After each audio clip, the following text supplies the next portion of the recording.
Physics of nano materials से संबंधित objective questions की इंट्रोडक्टरी क्लास मान के हम चलते हैं। जो हमने आपको नोट्स दिए उसी से हमने सेलेक्ट करके ये क्वेश्चंस फ्रेम करे हैं। आप उनसे चेक कर सकते हैं और इसके साथ साथ आप अपने खुद के जो स्टडीज़ है उन पर कॉन्फिडेंस रखेंगे तो कुछ अलग टाइप के भी ऑब्जेक्टिव क्वेश्चंस बनेंगे तो उनको भी कर पाने में आप सक्षम हो जाएंगे। चलते शुरू करते हैं। पहला क्वेश्चन आप देखिए, बोर्ड पे आप पढ़िए, मैं पढ़ के सुना रहा हूँ। Nano particles are those whose dimensions are in the range 1 nanometer to 100 nanometer, 100 nanometer to 200 nanometer, 200 nanometer to 300 nanometer, none of these। आपने पढ़ा हुआ है, सभी लोग जानते हैं, सिंपल सा क्वेश्चन है। चूँकि प्रैक्टिस करनी है कि कैसे ऑब्जेक्टिव क्वेश्चंस बनेंगे, इस टाइप के क्वेश्चंस देना जरूरी था और इस टाइप के क्वेश्चंस एग्जाम में आ भी सकते हैं। तो इसका सही ऑप्शन ये है, आप भी जानते हैं, 1 nm to 100 nm। चलते हैं नेक्स्ट क्वेश्चन। नैनो गोल्ड के बारे में काफ़ी कुछ लिटरेचर में दिया हुआ है, तो इससे संबंधित हमने बनाया इज रेड इन कलर, बिल्कुल सही बात है।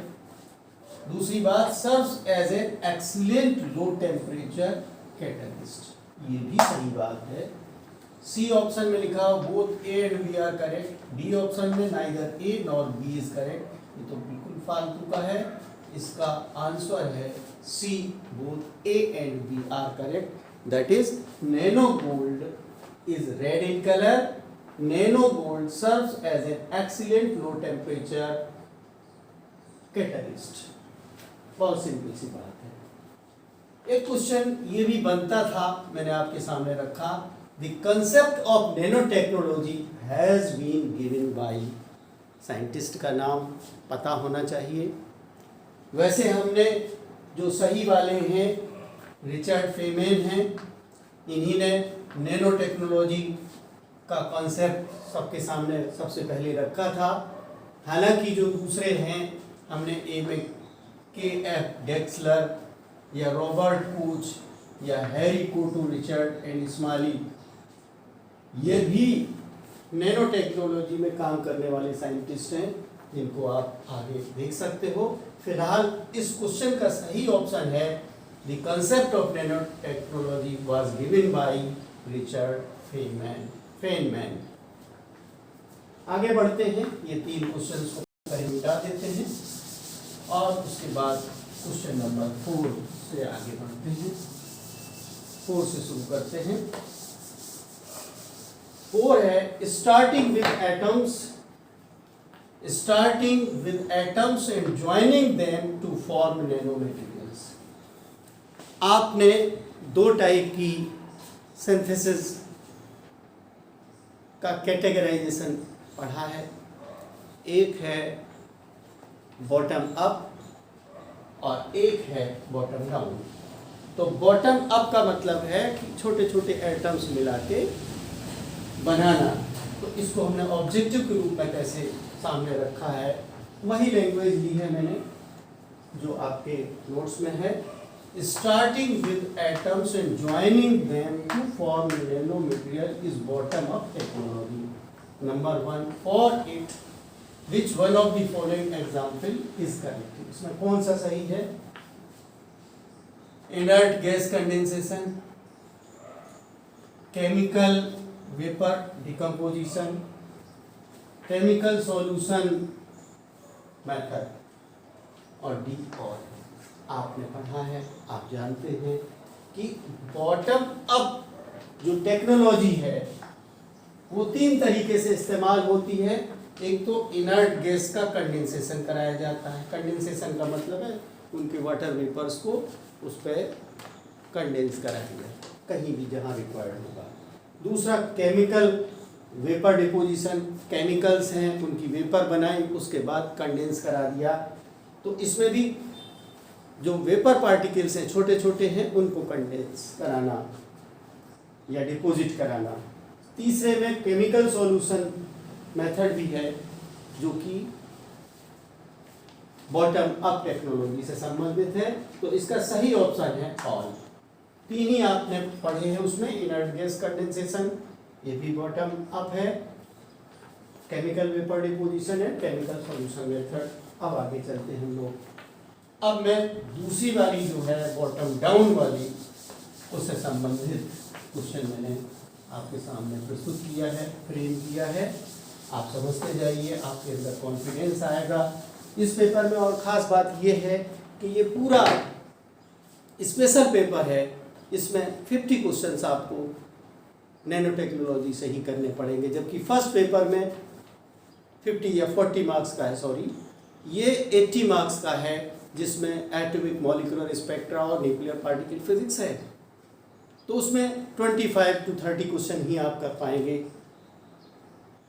लेकिन इसमें फुल्ली है, इसमें हमें क्वेश्चंस ज़्यादा कराने पड़ेंगे, ऐसा मुझे लग रहा है। चलिए question number 5, starting with A bigger crystal. एक बड़ा क्रिस्टल लिया, इसको तोड़ तोड़ के छोटा करना है। तो starting with A bigger crystal, इसको बल्क मटेरियल्स भी, बिगर क्रिस्टल का मतलब बल्क मटेरियल भी कहा जाता है, ये टर्मिनोलॉजी सीखते जाइए। And then breaking it to form nano material, उसके बाद इसको तोड़ना, लिया तोड़ा, is called top down technology. इसको टॉप डाउन कहा जाता है। The method is commonly known as, इस मेथड को कहा जाता है बॉल मिलिंग, इसमें तोड़ नहीं हुआ। दूसरा है etching of a thin film, thin film को एच करना, एचिंग का मतलब आप जानते हैं। सी में हमने लिखा both A and B, D में नन ऑफ दीज। तो दोनों ही, चाहे वो बॉल मिलिंग हो चाहे एचिंग ऑफ थिन फिल्म हो, दोनों ही बॉटम डाउन टेक्नोलॉजी के अंतर्गत आते हैं। तो इसका सही आंसर है both A and B. Next question करते हैं, 6th क्वेश्चन। हमने 5 कर लिए हैं, अब 6th क्वेश्चन देख लेते हैं। Choose the correct statement related to nano material synthesis. Nano material को बनाने से संबंधित जो इनकरेक्ट स्टेटमेंट हो उसको हमें पहचानना है, मिलते जुलते हमें लिखे हैं। पहला लिखा है nano lithography is commonly a bottom up approach. आपने नैनो लिथियोग्राफी पढ़ा है या लिथियोग्राफी पढ़ा है? तो लिथियोग्राफी को हम किस तरीके से देखेंगे ये आपने पढ़ा है, हमें बॉटम अप अप्रोच का ही हिस्सा मानना है। तो ये बिल्कुल सही बात है, nano lithography is a commonly bottom up approach. दूसरा, nano manipulation is a bottom down approach. Next में लिख दिया है nano manipulation is a bottom up approach. फिर lithography is should be a hybrid approach. अब इसमें एक जो चीज हमने गलत लिख दी है वो ये है,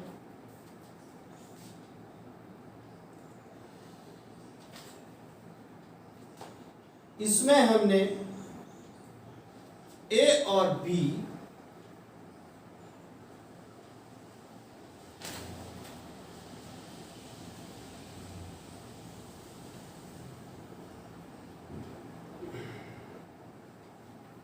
इसमें एक्चुअली ये जो nano manipulation is a bottom down approach, ये एक चीज जो है गलत लिख दी है, आप उससे चेक कर सकते हो।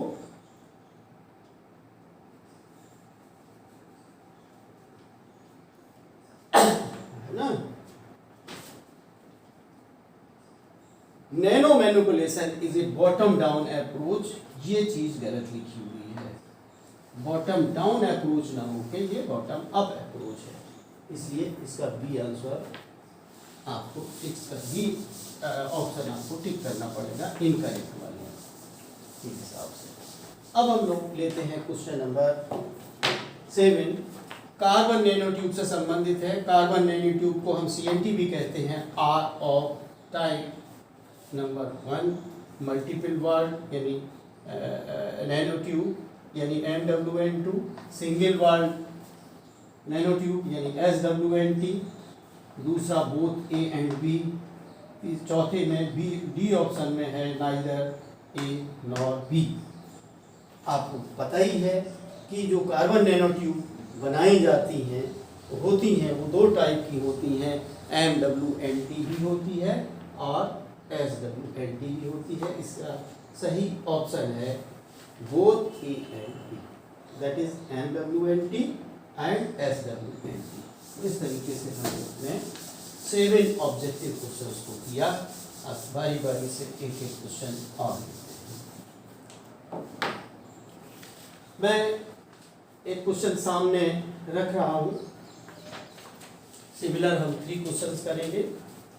Question number 8, only one dimension of bulk material, only one dimension of bulk material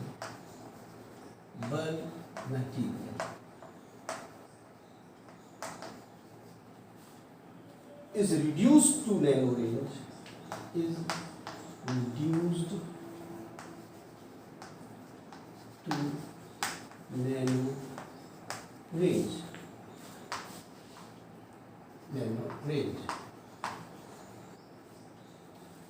and other two dimensions of this material, and other two dimensions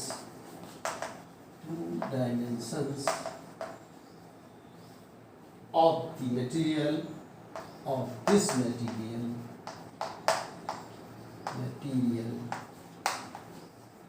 remains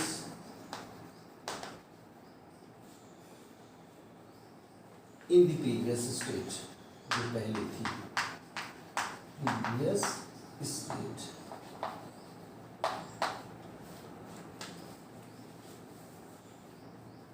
resultant structure हमने सिलेबस में देखा क्वांटम नैनो स्ट्रक्चर से। आपने quantum well पढ़ा है, quantum wire पढ़ा है, quantum dot पढ़ा है। आपको इसमें पहचानना है कि अगर एक ही डायमेंशन को रिड्यूस किया है नैनो साइज में तो वो क्या होगा, दोनों हमारी प्रीवियस स्टेट जैसी हैं।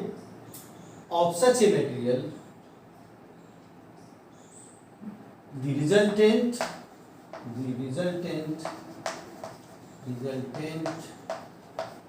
structure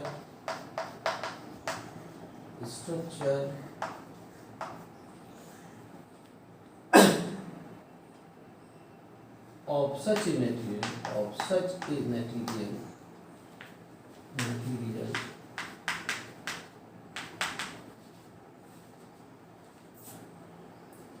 is known as quantum dot,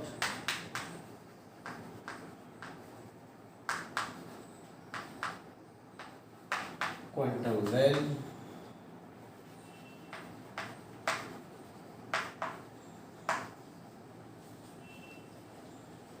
quantum wire,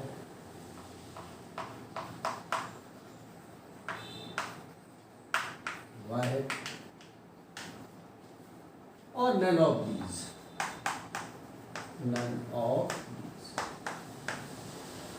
तो आपने पढ़ा ही होगा कि अगर एक डायमेंशन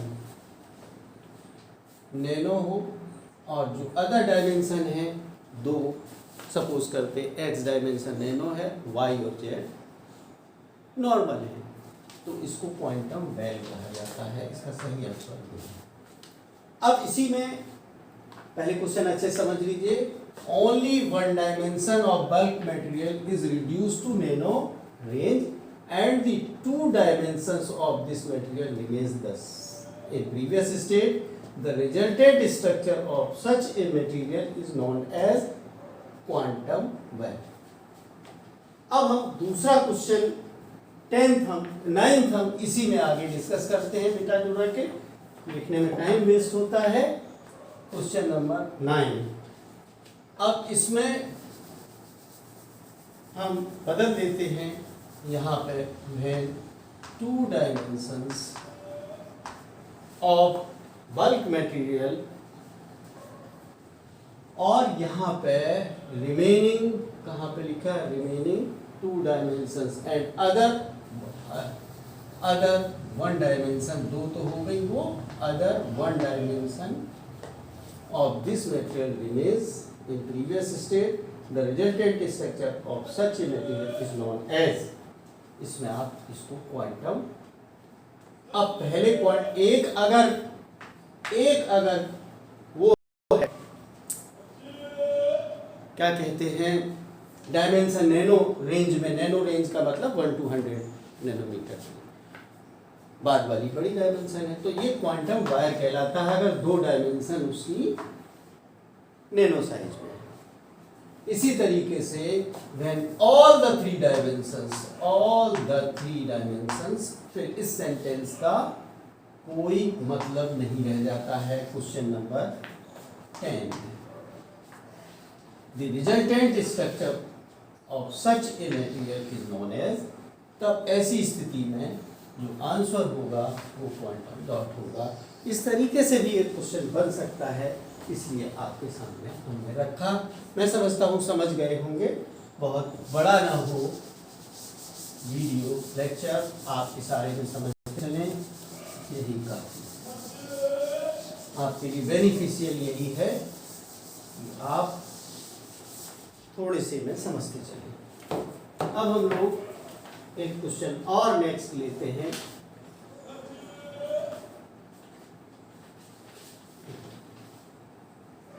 नैनो साइज्ड, ये हम क्वेश्चन नंबर 11 मानते चलते हैं। Nano sized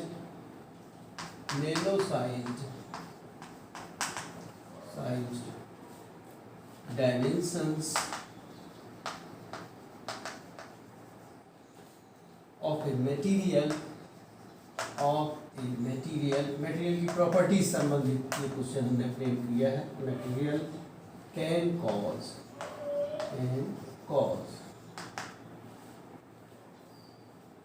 metal stronger and harder, metal जो बना हमारा अगर मेटल है stronger and harder,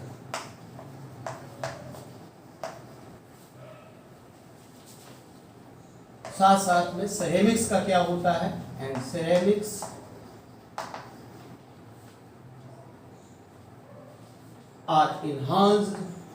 are enhanced in ductility and permeability। आप देखते जाएं कि सही बात लिखी है या नहीं। बी ऑप्शन में लिखा है enable normally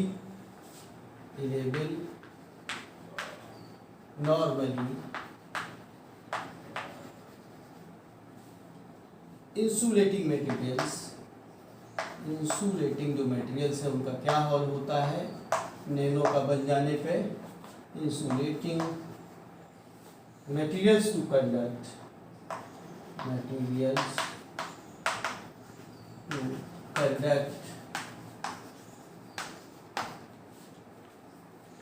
हीट और electricity.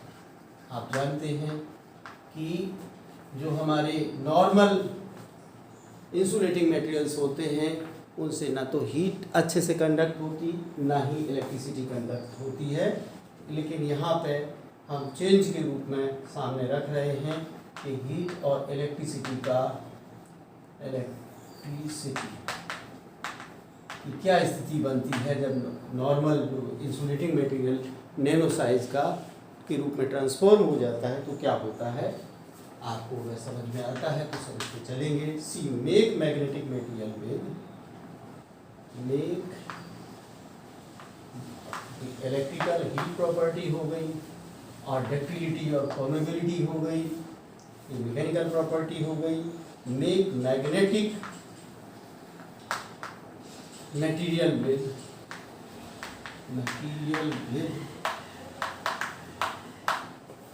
New magnetic behaviour, new magnetic behaviour. कहने का मतलब जब नैनो साइज में बना तो मैग्नेटिक बिहेवियर भी नया हो जाता है, अलग हो जाता है। और डी ऑप्शन में लिखा है all of the above, all of the above.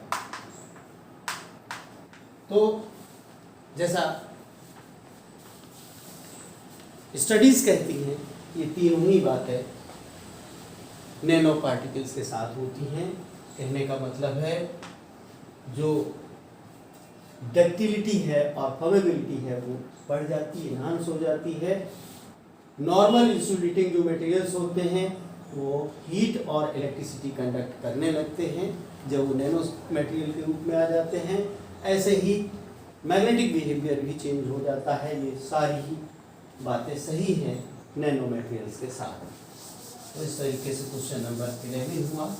अब हम लोग नेक्स्ट क्वेश्चन लेंगे, question number 12।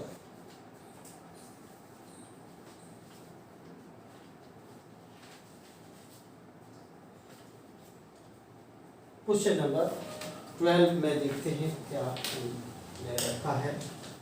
Which one of the following facts is incorrect? Which one of the followings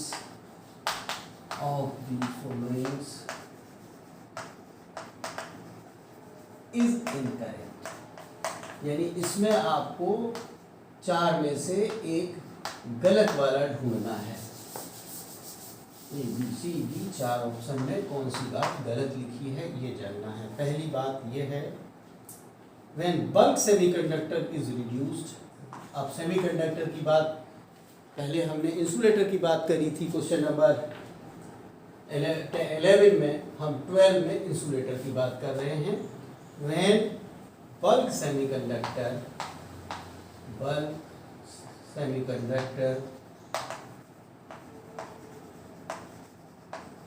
is reduced to nano size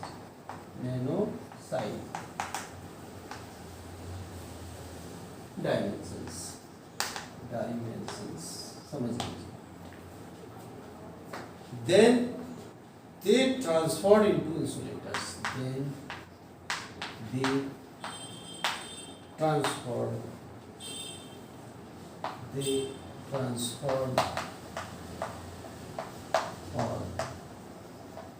into insulators। मैं आपको बताते चल रहा हूँ कि ये बात सही है। देखिए जो इंसुलेटर था वो कंडक्ट करने लगता है और सेमीकंडक्टर है इंसुलेटर में कन्वर्ट हो जाता है, ये सही बात है। नेक्स्ट एकदम एक सीक्वेंस में नहीं रटा जा सकता है। बड़े इंटरेस्टिंग है कि सेमीकंडक्टर इंसुलेटर बन जाता है। Next when the crystal is reduced to when the crystal is reduced to nanometer range into nanometer range, nm range लिख देता हूँ, nm range, the MP becomes very low। MP का मतलब melting point becomes very low। ये सब चीज़ें आपको ध्यान रखनी पड़ेगी। आप जानते हैं डिस्कशन में पहले भी आ चुका है, ये भी बात सही है, ये भी बात सही है, गलत नहीं आई। नेक्स्ट लिख देता है सी। द क्रिस्टलाइन ऑर्डर का क्या होता है जब बल्क मटेरियल का बन जाता है nano material. The crystalline order which is the crystalline order which is stable कहने का मतलब है कोई क्रिस्टलाइन मटेरियल है, अब ठंडा करने पे वो क्रिस्टलाइन रहता है कि नहीं रहता है, बहुत ज़्यादा टेम्परेचर पे जाने पे वो रहता है कि नहीं रहता है, ये बातें स्टडी करने की होती हैं। The crystalline order which is stable at comparatively higher temperatures, stable comparatively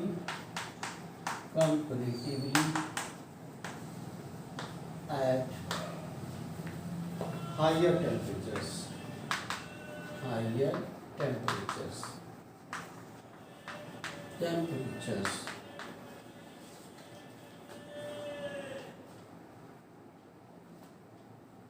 but for nanomaterials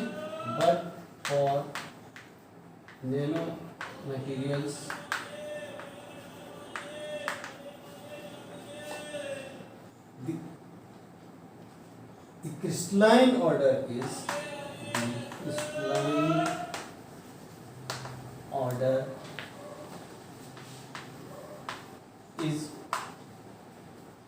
stable at much lower temperatures। समझते भी चलिए कि समझाने का मतलब ये है, ये भी बात सही है कि जब वो बल्क मटेरियल था, बल्क मटेरियल का मतलब उनके जो पार्टिकल जिनसे मिलके बनता है वो माइक्रोमीटर साइज में होते हैं। किसी टेम्परेचर पे ये क्रिस्टलाइन है, हमने ठंडा किया क्रिस्टलाइन है, लेकिन सपोज दैट कि वो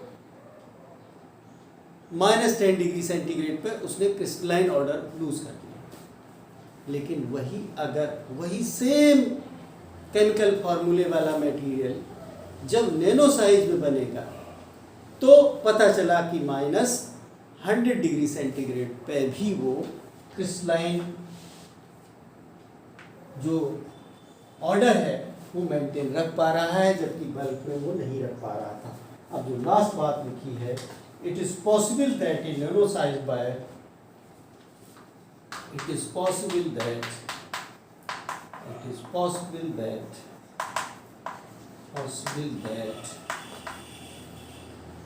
a nano sized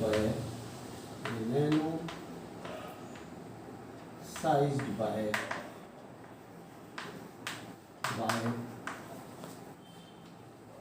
और सर्किट, वायर हो या सर्किट हो, may always obey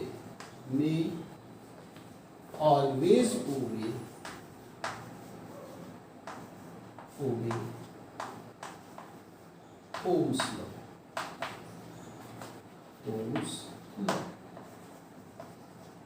ये मैं आपको बता दूं, ये ऑलवेज ओबे ओम्स लॉ, ये बात गलत है। ओम्स लॉ को बहुत जल्दी फॉलो करना बंद कर देता है जैसे ही नैनो मटेरियल का वायर या सर्किट हम कंसीडर करते हैं।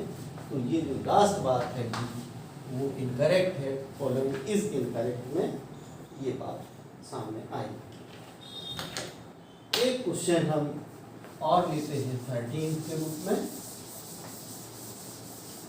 मैंने ये पॉलिसी इसलिए बनाई, आपके पास नोट्स हैं, हमने कुछ आपके सामने बना के रखे हैं, कुछ अपने आप भी ट्राई करिए। मैं तो आपके सामने लगातार अगर 50 क्वेश्चंस करने को आते हैं तो कम से कम हम 70 क्वेश्चंस के ऑब्जेक्टिव क्वेश्चंस अपने वीडियोस के थ्रू आपके सामने लाएंगे। Which one of the following statement is incorrect? फिर उसी टाइप का हम क्वेश्चन सामने ला रहे हैं।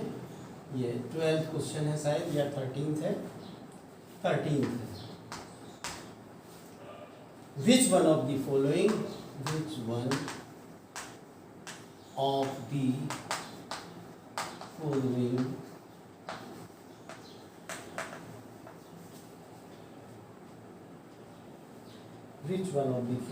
statements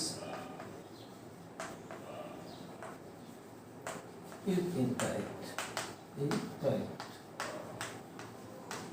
तो हम लोग देखते हैं। when उससे संबंधित बातें ही हैं, आयरन से संबंधित है। when iron particles are reduced below reduced below 14 nanometer, 14 nm, then iron particles remain, then iron particles remain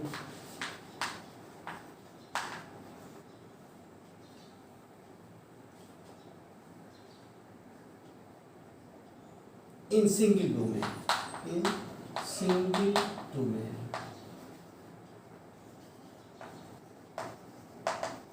ऐसे डोमेन्स में रहते हैं, यहाँ पे single domain, that is domain but no domain wall. इसका मतलब है नो डोमेन का मतलब हुआ डोमेन तो है, सिंगल है, लेकिन पहले डोमेन वॉल्स होती है बट नो डोमेन वाल। मैं यहीं से बताई चलता हूँ, ये सही बात लिखी हुई है। बी में हम लोग लिखते हैं फेमेन price,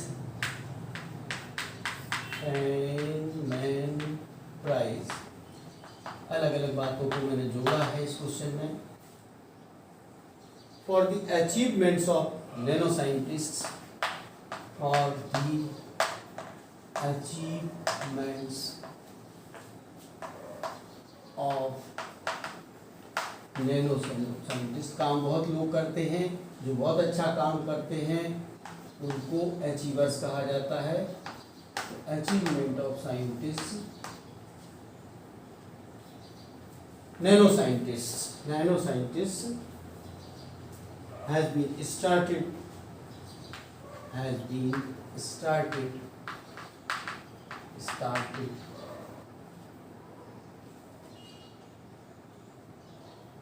in the nano field, in the nano field, in honor are फेमेन। क्या ऐसा हुआ है? कोई प्राइज शुरू किया गया है, ये बात भी सही है। एक प्राइज फेमेन प्राइज के नाम से जाना जाने लगा है और वो नैनो फील्ड में काम करने वाले साइंटिस्ट में जो भी बेस्ट काम सेलेक्ट होता है उसको दिया जाता है। एक तीसरी बात भी मैं कहना चाहता हूँ, एक group of 10 to the power 6, ये बहुत इंपॉर्टेंट बात है जो लास्ट में लिखने जा रहा हूँ। ये सी में a group of 10 to the power 6 और लेस नंबर ऑफ मॉलिक्यूल्स, और less number of molecules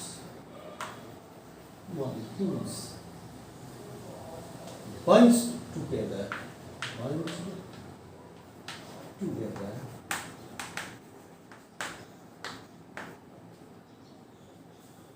in a cluster,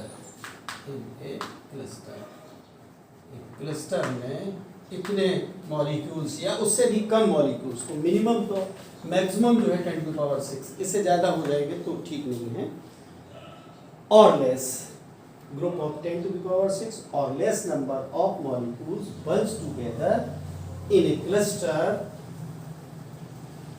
with radius of about, बहुत इंपॉर्टेंट बात लिखी है, विद रेडियस ऑफ अबाउट। जब इतने मॉलिक्यूल्स का ग्रुप बनता है तो उसकी रेडियस बनती है पार्टिकल की, जो अगर हम एक स्फेरिकल शेप में उस पार्टिकल को एज्यूम करें 25 to 30 nm होती है, 30 nm, और लेस फॉर्म में नैनो पार्टिकल, और लेस फॉर्म ए नैनो पार्टिकल। कितनी ज़रूरी चीज़ है, इसको आप क्वेश्चन के साथ साथ सीखते भी चलिए। ये बात भी बिल्कुल सही लिखी है, तीनों पॉइंट्स बिल्कुल सही है। अब जो लास्ट है, जो गलत वाली बात है, लगेगी सही है लेकिन सही नहीं है। The properties such as ferroelectricity the properties such as ferroelectricity इसको टच नहीं किया गया था, ferroelectricity and ferromagnetism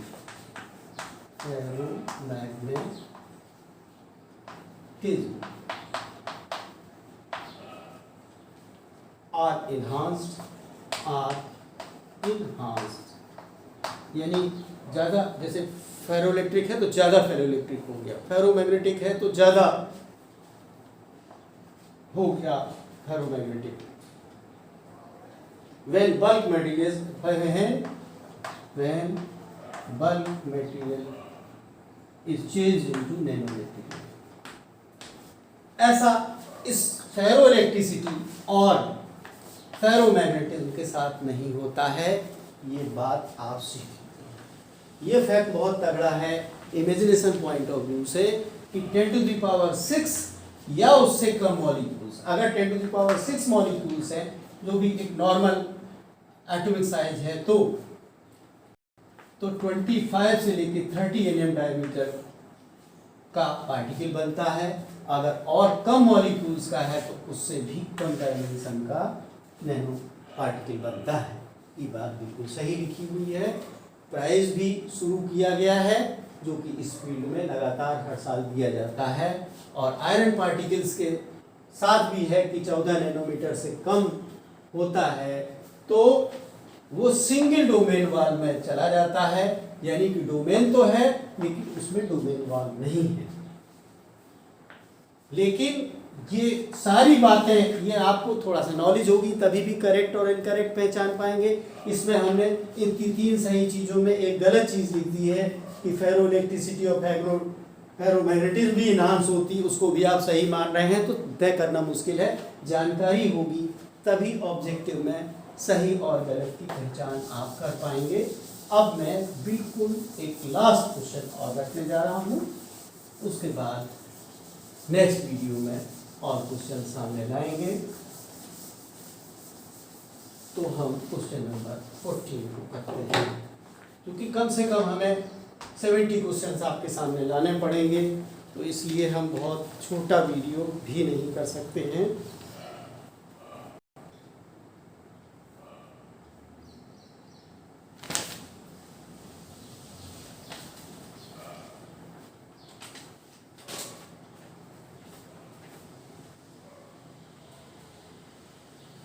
हम फर्स्ट लॉजर मेथड से संबंधित क्वेश्चन करते हैं। Which one of the following points, which one of the following points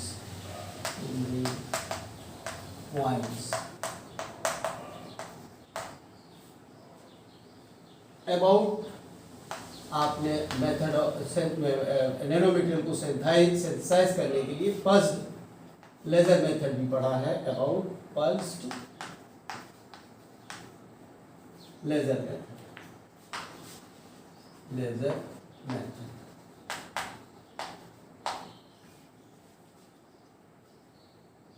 of नैनोमेटीरियल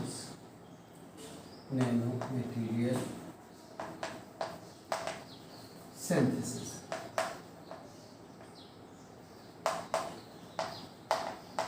is incorrect, ये हमें इनकरेक्ट ही ढूंढना है। अगर हमें ज्ञान नहीं होगा तो इनकरेक्ट कैसे ढूंढेंगे, एक सिंपल सी बात होती है। सॉरी, इज करेक्ट, करेक्ट हमें चाहिए, इज करेक्ट।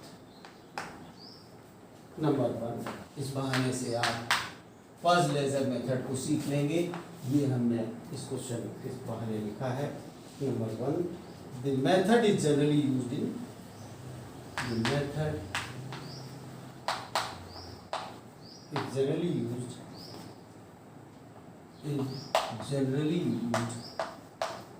यानी ज़्यादातर जो है ये यूज किया जाता है in the synthesis of synthesis of silver nanoparticles, silver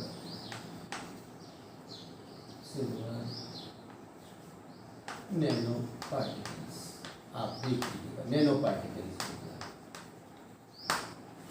दूसरी बात यह है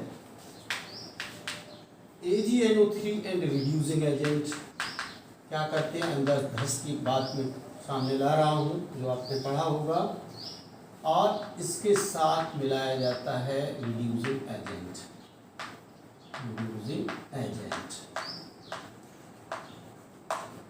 AgNO3 and reducing agent are flowed through a blender,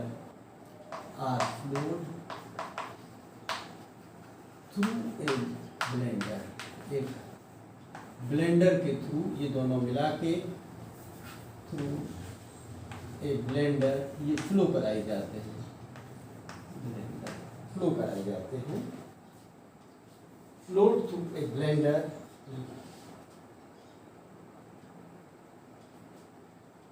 like device, blender जैसी चीज होती है, उससे ये फ्लो कराए जाते हैं सिल्वर नाइट्रेट और रिड्यूसिंग एजेंट मिला के। माने हमने सिल्वर नाइट्रेट और लिया और उसके बाद एक ब्लेंडर्स में फ्लो करा दिया। कंटेनिंग रोटेटेबल डिस्क, जो कि उसमें ब्लेंडर के अंदर एक रोटेट करती हुई डिस्क है,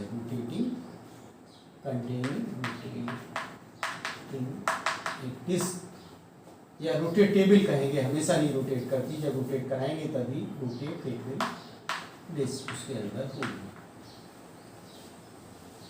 ये बात सही है कि हम जनरली सिल्वर नैनो पार्टिकल्स बनाते हैं, ये बात भी सही है, ये स्टेप सही है। सी स्टेप भी हम देख लेते हैं। Solid disc is subjected, the solid disc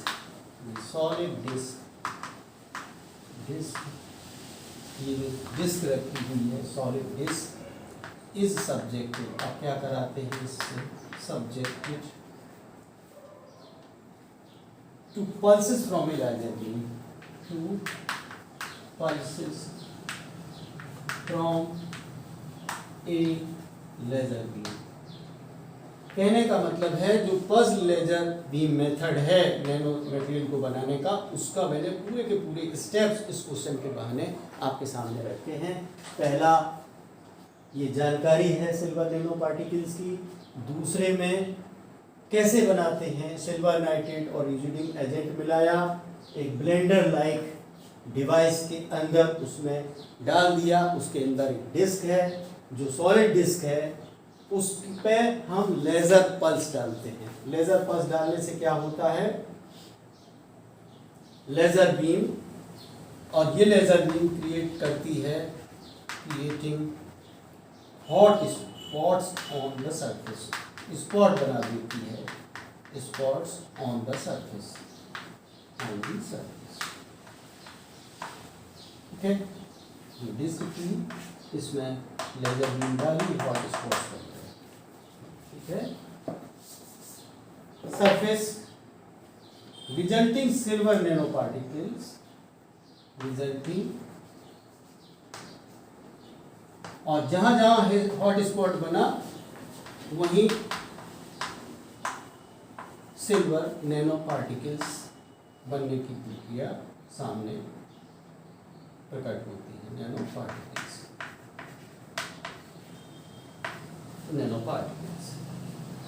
that are separated by a, जब बहुत सारे हो गए अब उनको बाहर भी निकालना है, सॉल्यूशन भरा हुआ है, जो आपने वो पहिया घुमाने वाली बात होती है, सेंट्रीफ्यूज, दैट आर सेपरेटेड, जो नैनो पार्टिकल बने उनको सेपरेट भी कर लेते हैं यूजिंग या बाई ए सेंट्रीफ्यूज। छोटा सा सेंटेंस ही लिखते हैं, बाई ए सेंट्रीफ्यूज।